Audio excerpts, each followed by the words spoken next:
This is a toboggan cache. Gonna walk through like the setup and what goes into unloading and getting your toboggan ready to go. So first thing is unlocking the toboggan cache in the morning. That's something we do when we're doing our first sweep through in the morning. Just get this thing open, and we leave it open almost all day until the day's over and we're doing our final sweep. Lock it back up. If there's some extreme weather, you might close it up for certain times, but for the most part it stays open. You take this nice little dandy rope and hook it there, and it should stay like that. You keep 2 toboggans in these for the most part, and they're already pre-packed and ready to go so that you can just unload and get to a patient quickly. So I'll pull one out for y'all. They slide pretty easily. They are heavy, but they slide. One thing I'll show you real quickly before opening it up is the bottom. Bottom of the toboggan has a bow and a hole and the stern. And then these rails here are pretty sharp, so you gotta be careful, but they definitely help you in staying straight going down the mountain. And Are those called the skags? they're skags specifically, yeah. That's the skags, not the rails, sorry. And yeah, so that's the bottom of the toboggan. Now we'll get into getting it around. So we have these nice handy dandy handles that you can just pull right up. They shouldn't be locked when they're down, so you pull them this way. And when you're actually skiing or boarding, you're going to be holding it like this. Not the orange handles, but right here. And it's a pretty good sturdy hold there. So to lock them in, you start with these nice big claws. You make sure you have your safeties for the claws up, so you can get them all the way around. That one's there. And this one. You want to make sure that when you're doing this, you get this all the way down so it's nice and cinched. Also down here, you have these plugs, which if you press in on this little dial there, opens it up and gets it ready to pull out.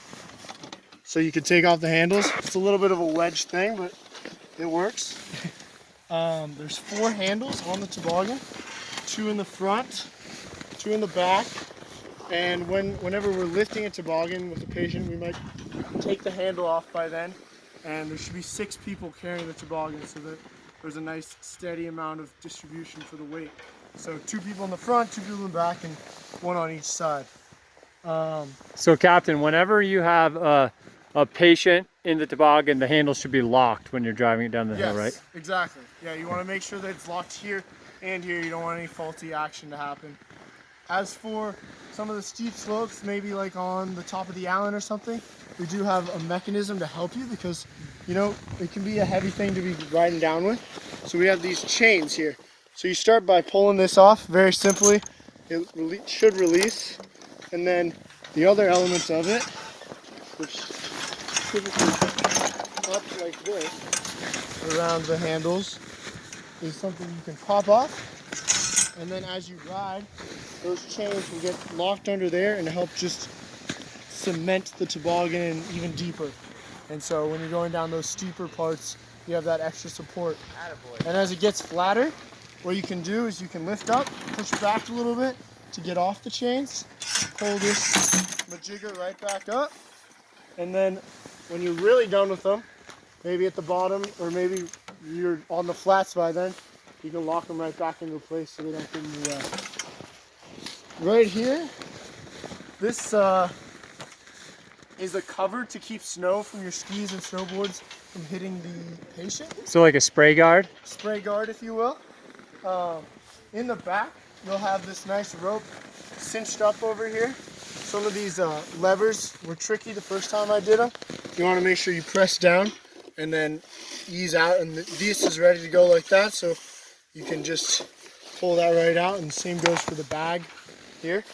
But you have this nice tow rope, which is your emergency safeguard. Another patroller will be behind you when you're leading the toboggan down, and they may take more feet. I'm kind of out of room here, but they're not supposed to hold tension really unless you're in an emergency, and then they're there to stop, hold in, and really keep the toboggan in control for you.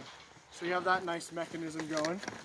And then The last elements of this are what's actually in the toboggan. We got a nice bag here that is full of a nice wool blanket, a tarp to keep the patient warm, some splints, and also some nice cardboard splints already there. If you So need like the blue leg quick splint is in there? Yeah, like the quick splint's in there oh too. yeah, the quick splints are in there. Yeah. But if you need oxygen or some other like things that aren't in here, then you would have to call them in. Like a head bag for the Head backboard. bag, for example, we always need that.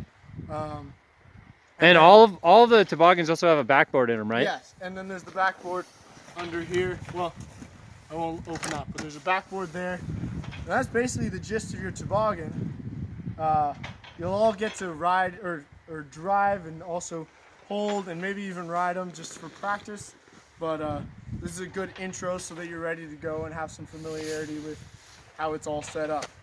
And when you're done, you take your claws apart, fold them back down, roll it through rope, and get it back in there. And I'm sure there's a video for how to take it back up to the top. So don't forget, at the end of the day, the cache has to be closed.